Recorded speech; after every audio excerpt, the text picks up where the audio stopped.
Alhamdulillahi Rabbil Alamin.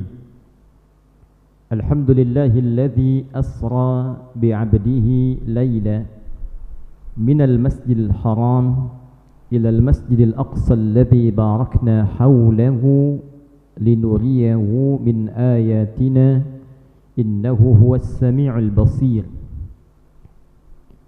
Fanashhadu an la ilaha illa hu khaliqu kulli syai' wa huwa ala kulli syai'in qadir.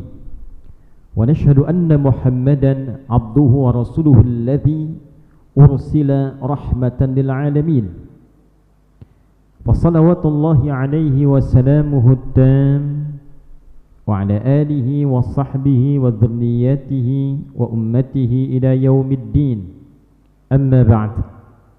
Fa ya ibadallah أحباب الله وأحباب رسوله صلى الله عليه وسلم أوصي نفسي وإياكم بتقوى الله فقد فاز المتقون فلا تموتن إلا وأنتم مسلمون. فقال تعالى يا أيها الذين آمنوا اتقوا الله حق تقاته ولا تموتن إلا وأنتم مسلمون. Hadirin jemaah Jumat rahimani wa rahimakumullah. Mengawali khutbah ini, khatib ingin mengajak sekaligus menekankan pada kita semua tanpa kecuali agar senantiasa menjaga hubungan baik dengan Allah Subhanahu wa taala dalam setiap etape kehidupan yang kita lalui. Konektivitas kita dengan Allah itulah yang menjaga kita senantiasa dalam kebaikan, kemuliaan dan keselamatan sampai kembali kepadanya. Cara menjaga hubungan baik itu didefinisikan oleh Al-Quran dengan kata takwa. Dan dengan takwa itulah kita dijamin oleh Allah terjaga dari segala kesulitan dalam berkehidupan. Wa may yattaqillaha yaj'al lahu makhraja wa yarzuqhu min haitsu la yahtasib. Dan siapapun yang mampu meningkatkan takwanya kepada Allah, maka Allah berkenan menghadirkan beragam solusi dari berbagai persoalan kehidupan yang dialami dan menghadirkan rizki dari sisi yang bahkan tidak kita duga. Demikianlah dalam setiap kesempatan Jumat Nabi SAW menekankan kepada kita semua untuk senantiasa meningkatkan takwa kepada Allah dengan hikmah dan rahasia yang telah khatib tadi tampilkan. Hadirin, Jumat ini berdasarkan penanggalan Hijriyah bertepatan dengan tanggal 27 Rajab 1447 Hijrah, 16 Januari 2026 Masehi.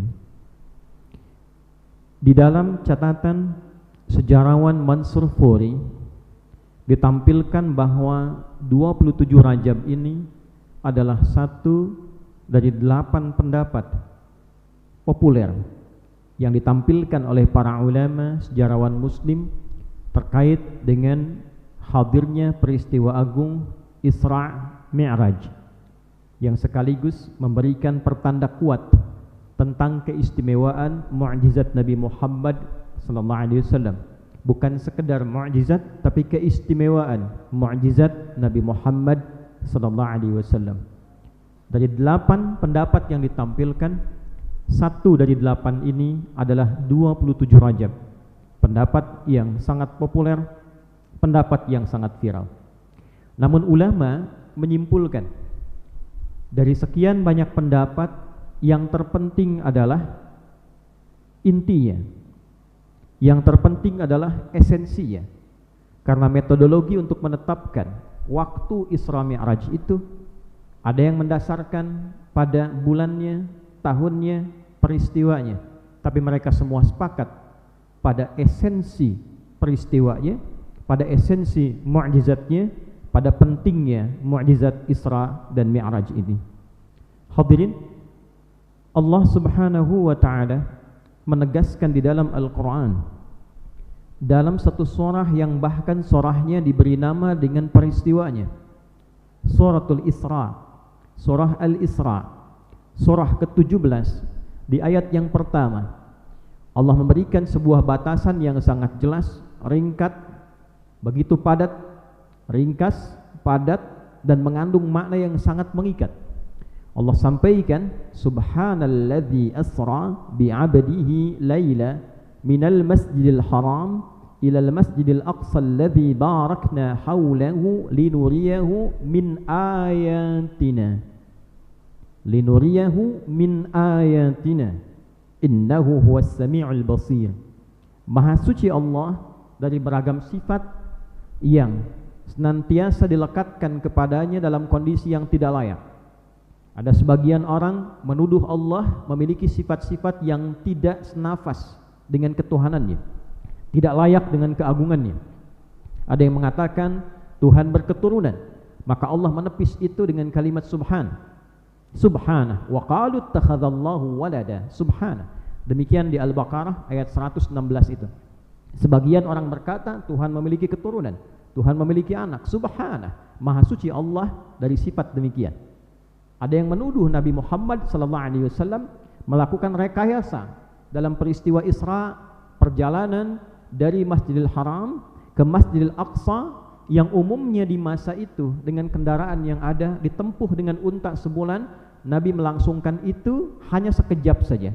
Sebelum subuh sudah kembali. Berangkat malam sebelum berakhirnya fajar datang itu Nabi sudah kembali. Disertai dengan Mi'raj.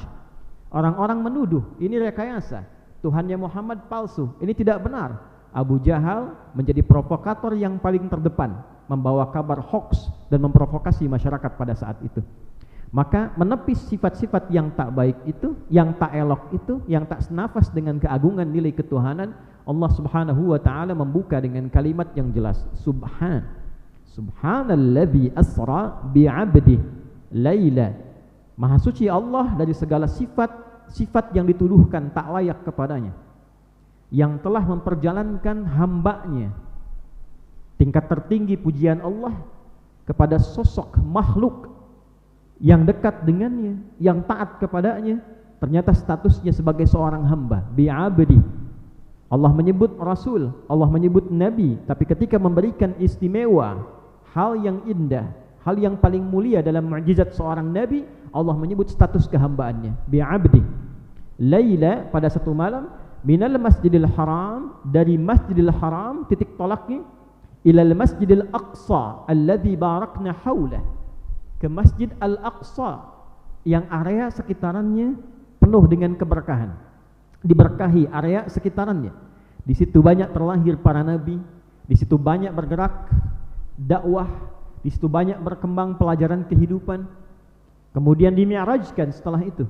Apa inti dari peristiwa Isra dan Mi'raj ini? Linuriyahu min ayatina, untuk menunjukkan pada Nabi Muhammad SAW ayatina, tanda-tanda keagungan yang membuat kita lebih merasa dekat dengan Allah Subhanahu wa taala.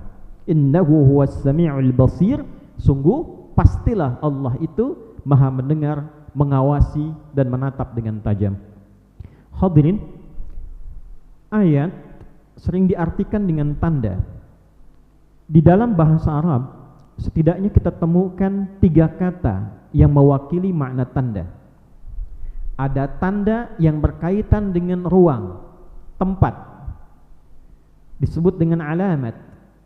Di mana alamat Anda, alamat saya di X, mengetahui alamat itu lebih dekat kita sampai ke tujuan. Tempat yang kita huni, ruang kehidupan ini disebut alam, seakar dengan kata alamah. Mengapa disebut alam? Karena menjadi tanda yang membedakan antara ruang satu dengan ruang yang lainnya. Tanda yang menjadi kuasa Allah tempat kita berkehidupan. Alam manusia, ruangnya manusia. Alam hewan, ruangnya hewan. Ada yang kedua, ada yang disebut dengan simah atau wasmah. Berarti tanda yang membedakan satu zat dengan yang lainnya, entitas satu dengan yang lainnya. Seseorang diberi nama dengan ismun, seakar dengan kata wasmah, wasima, ismun, nama. Mengapa nama diberikan dengan kata ismun? Untuk membedakan dan menandakan seseorang dengan yang lainnya. Nama Anda siapa? Asep. Nama Anda siapa? Ahmad. Untuk membedakan Ahmad dengan Asep diberikanlah nama yang melekat padanya untuk membedakan identitasnya. Yang ketiga, ada yang disebut dengan ayat. Ayat tidak dimaktubkan dalam bahasa Arab kecuali menunjuk pada satu makna. Tanda yang membuat seorang makhluk merasa lebih kenal dan dekat dengan Khalik. Tanda yang menjadikan seorang hamba merasa lebih mengenal dan dekat dengan Allah Subhanahu wa taala sang pencipta. Al-Qur'an seluruh ayatnya diberi nama dengan ayat. Isi Al-Qur'an, informasinya 30 juz, 114 surah, seluruh isinya disebut dengan ayat. Al-Fatihah 7 ayat, Al-Baqarah 286 ayat, Ali Imran 200 ayat. Mengapa diberi nama dengan ayat? Karena setiap kali kita berinteraksi dengan Al-Quran, membaca Al-Quran, mendengar orang baca Al-Quran, kita merasa lebih dekat hubungannya dengan Allah Subhanahu wa ta'ala. Innamal mu'minuna alladhina idza dzukirallahu wajilat qulubuhum wa idza tuliyat alaihim ayatuhu zadatuhum imanan wa ala rabbihim yatawakkalun. Sungguh ciri insan beriman itu di antara tandanya, jika diperdengarkan nama Allah ada getaran dalam jiwanya, konfirmasi keimanannya. Mendengar azan diperdengarkan, terdengar oleh telinga, konfirmasi ke jiwa ada getaran, ini sudah azan. Siap-siap ada panggilan. Wa idza tuliyat alaihim ayatuhu, dan bila dibacakan kepadanya ayat-ayat Allah, dibacakan Al-Qur'an, ayat-ayat Allah, zadatuhum imana, bertambah lagi getarannya. Wa ala rabbihim yatawakkalun, dan dengan getaran itulah terbangun hubungan yang lebih erat dengan penciptanya, terbangun kedekatan lebih dengan Allah Subhanahu wa ta'ala. Peristiwa Isra Mi'raj disebut oleh Al-Quran dengan nama ayat, untuk menggetarkan jiwa, untuk membangun kedekatan dengan Allah Subhanahu wa ta'ala. Jadi bila pun peristiwa ini diperingati, untuk diketahui, untuk dipelajari, peringatan ini sejatinya menjadikan setiap hamba itu semakin bergetar jiwanya untuk lebih mendengar perintah Allah, lebih melihat tanda-tanda kekuasaan Allah, lebih merasakan kekuasaan dan keagungan Allah, yang secara singkat intinya membangun kedekatan lebih dengan Allah Subhanahu wa ta'ala. Itulah sebabnya mengapa oleh-oleh terpenting dari peristiwa Isra Mi'raj ini, dengan segala kedahsyatannya, perjalanan yang istimewa, penempatan yang istimewa, naiknya istimewa, alamnya istimewa, pertemuannya istimewa, untuk mendapatkan hadiah istimewa dengan fungsi yang sangat istimewa. Apakah itu? Salat. Perintah salat. Jadi sesungguhnya inti Isra Mi'raj itu terletak pada salat. Inti hikmah terbesar pada Isra Mi'raj itu terletak pada bagaimana kita membangun kedekatan, membangun keakraban, membangun ketergantungan kepada Allah sampai kita merasa bahwa kita punya Allah. Dan inti dari semua itu, wasilahnya dilakukan melalui sholat. Itulah sebabnya ibadah ini dinamakan dengan sholat. Dari kata wasala yasilu silatan, wasolatan jadi nama. Sesuatu yang tersambung, terkoneksi kuat, sulit untuk terlepaskan. Doa dalam bahasa Arab disebut juga dengan sholat. Kenapa doa disebut dengan sholat? Karena setiap kali kita berdoa, kita terkoneksi dengan Allah, tersambung. Itulah sebabnya secara bahasa kenapa sering diartikan dalam fikih as-salat hiya doa. Salat itu doa dan isinya semua doa. Ketika kita menunaikan salat, terkoneksilah diri kita dengan Allah dalam doa itu. Nah, inti konektivitas itulah keterhubungan kita dengan Allah yang melatih kita semakin lebih dekat dengan Allah. Merasakan pada puncaknya kita punya Allah. Apa pentingnya rasa punya Allah itu? Diturunkanlah kemudian faidah, fadilah dan manfaat-manfaatnya di dalam Al-Quran. Contoh, membangun ketenangan di saat diliputi beragam macam persoalan kehidupan yang mendera. Bukankah peristiwa Isra dan Mi'raj itu sebagian fakta sejarahnya diungkap para ulama setelah peristiwa Amul Huzni 619 Masehi, wafat Sayyidah Khadijah, ibunda kita, Ummul Mukminin yang tercinta, sangat dikasihi, dicintai Rasulullah sallallahu alaihi wasallam, mendampingi beliau kurang lebih 64 tahun 4 bulan. Wafat pula paman Nabi sallallahu alaihi wasallam, Abu Talib. Sayyidah Khadijah melindungi, menyayangi, menemani Nabi di dalam rumah. Abu Talib melindungi, menyayangi Nabi di luar rumah. Jika ada yang memusuhi, jika ada yang mengganggu, menjahili, mengancam Nabi di luar rumah, Abu Taliblah yang datang memproteksinya. Jika ada kesedihan datang ke dalam pintu rumah, Sayyidah Khadijah yang pertama menenangkannya. Di tahun yang sama keduanya wafat. Sedih yang dalam menghunjam ke kalbu Nabi sallallahu alaihi wasallam. Dan tidak reda dalam tahun kesedihan ini, gangguan semakin meningkat. Di luar tidak ada penopang lagi, di dalam tidak ada peredam lagi. Nabi keluar, mulai ada gangguan langsung. Berangkat ke Taif dilempari. Dalam kondisi itulah kemudian ketika rehat, dalam kisah yang sangat viral, Nabi sallallahu alaihi wasallam setelah itu mendapatkan undangan Isra dan Mi'raj. Dan inti Isra dan Mi'raj terletak pada konektivitas dengan Allah. Setelah menghadap Allah, menerima perintah salat, kesenangannya luar biasa, kenikmatannya luar biasa, ketenangannya luar biasa.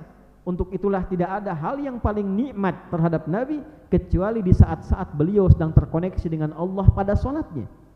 Bukankah viral kita mendengar bagaimana panjangnya rukuk Nabi, panjangnya bacaan Nabi, panjangnya sujud Nabi. Di sujud-sujud terakhir sering kita dengar bahwa Nabi sujudnya begitu panjang.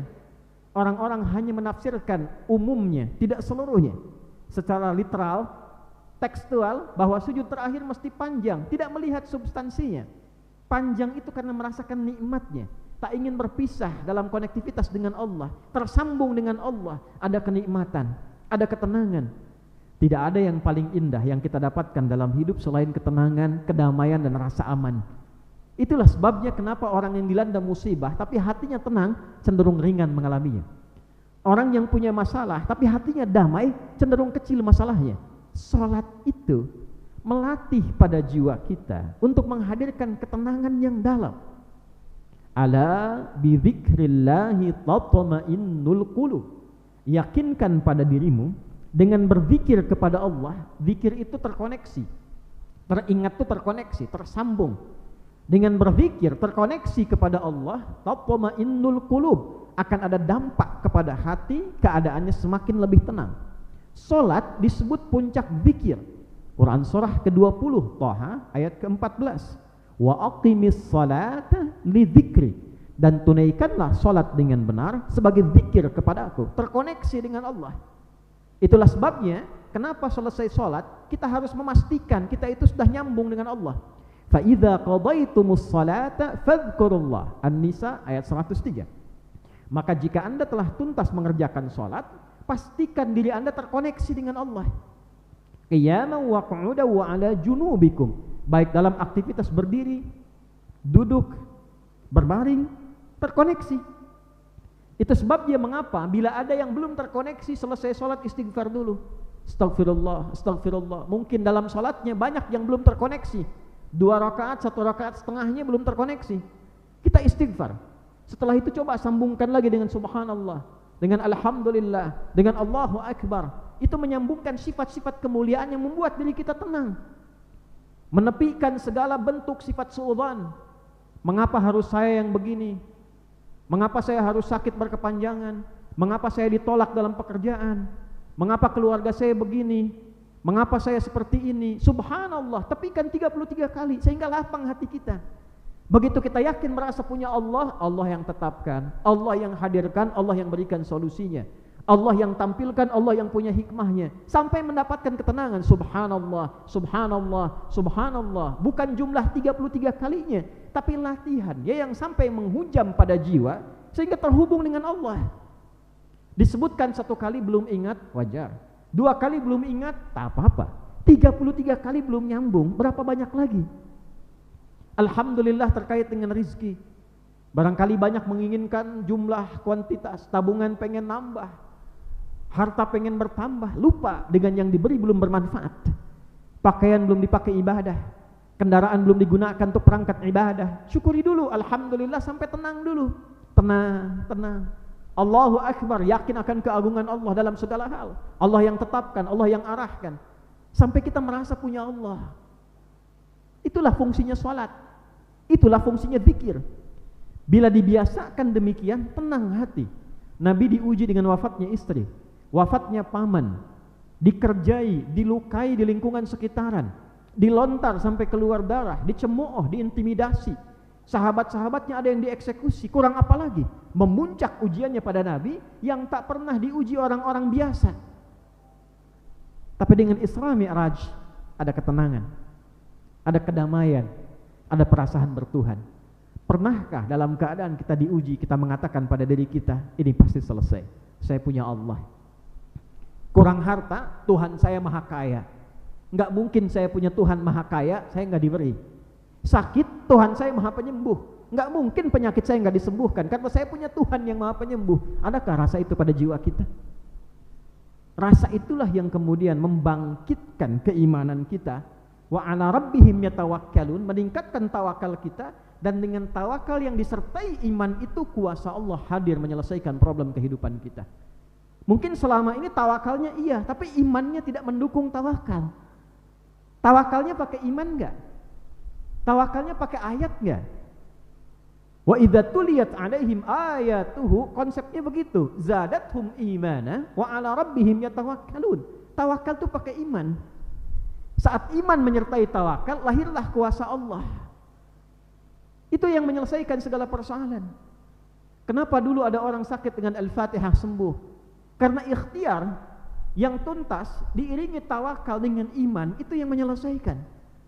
Sekarang berapa surat tak sembuh-sembuh. Dulu orang merasa cukup, sekarang selalu merasa kurang. Kenapa? Tawakalnya ada, imannya menipis.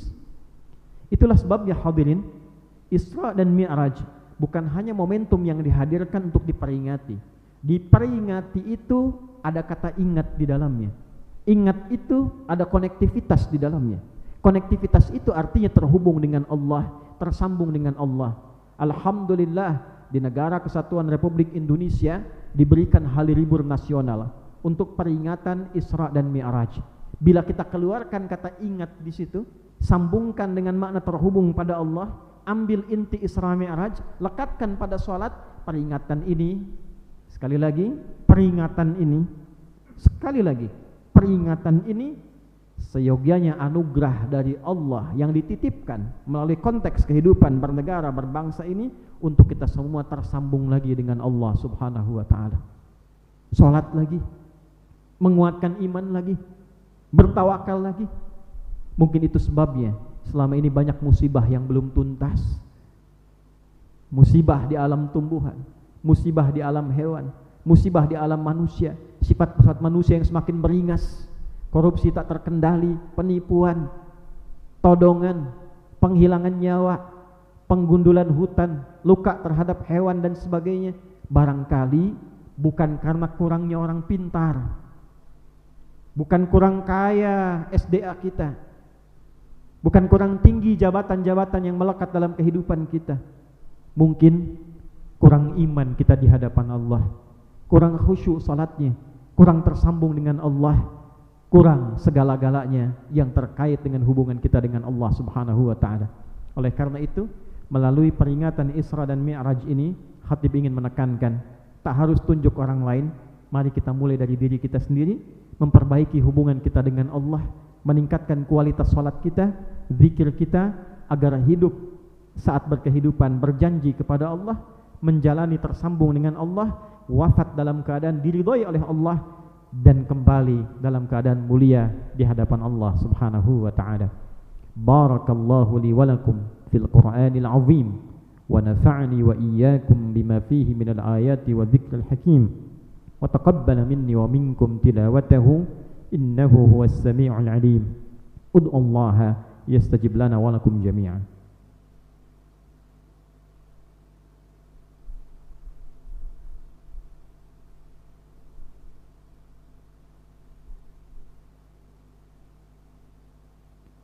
Alhamdulillah, nashhadu an la ilaha illallah wahdahu la syarika lah, wa nashhadu anna Muhammadan abduhu wa rasuluhu alladzi la nabiyya ba'dah. اللهم فصل وسلم وبارك على هذا النبي الكريم الرسول الأمين نبينا وسيدنا محمد وعلى آله الطاهرين وأصحابه أجمعين وذرياته وأمته إلى يوم الدين. أما بعد، فيا عباد الله، أوصي نفسي وإياكم بتقوى الله فقد فاز المتقون فلا تموتن إلا وأنتم مسلمون. فقال تعالى: يا أيها الذين آمنوا اتقوا الله حق تقاته ولا تموتن إلا وأنتم مسلمون. Hadirin, sebelum kita berdoa, khatib ingin mengingatkan dengan tegas, peringatan Isra Mi'raj seyoganya tanda dari Allah untuk membangun kedekatan lebih, meningkatkan kualitas ibadah salat kita, agar dengan itu kita menarik perhatian Allah yang melindungi kita dari berbagai macam tantangan kehidupan dan memberikan solusi pada masalah-masalah kita. Jangan sikapi anugerah ini dengan justru melahirkan tindakan, sikap-sikap yang bertentangan dengan anugerah yang dimaksudkan. Menghambur-hamburkan harta pada hal yang tidak tepat, menampilkan hal-hal yang tidak disukai oleh Allah Subhanahu wa taala. Saatnya kita muhasabah, saatnya kita introspeksi diri, dan semoga dengan itu Allah menyayangi kita semua dan memberikan kemudahan-kemudahan dalam kehidupan baik pribadi, keluarga kita, dan kehidupan berbangsa dan bernegara. Mari kita berdoa, mudah-mudahan doa kita diterima oleh Allah Subhanahu wa taala. Qala ta'ala: innallaha wa malaikatahu yusalluna 'alan nabi ya ayyuhalladzina amanu sallu 'alaihi wa sallimu taslima. Allahumma salli wa sallim wa barik 'ala hadzal nabiyyil karim الرسول الأمين نبينا وسيدنا محمد وعلى آله وصحبه وذرياته وأمته إلى يوم الدين. نحمدك حمدا شاكرين حمدا ناعمين حمدا يوافي نعمه ويكافي مزيده. يا ربنا لك الحمد ولك الشكر كما ينبغي لجلال وجهك الكريم ولعظيم سلطانك. اللهم اغفر للمسلمين والمسلمات والمؤمنين والمؤمنات الأحياء منا والأموات إنك سميع قريب مجيب الدعوات ويا قاضي الحاجات. اللهم ربنا لا تدع لنا في مقامنا هذا ذنبا إلا غفرته ولا هما إلا فرجته ولا دينا إلا قضيته ولا مريضا إلا شفيته ولا حاجة من حوائج الدنيا والآخرة فيها لك رضا وفيها لنا الصلاح إلا قضيتها يا أرحم الراحمين.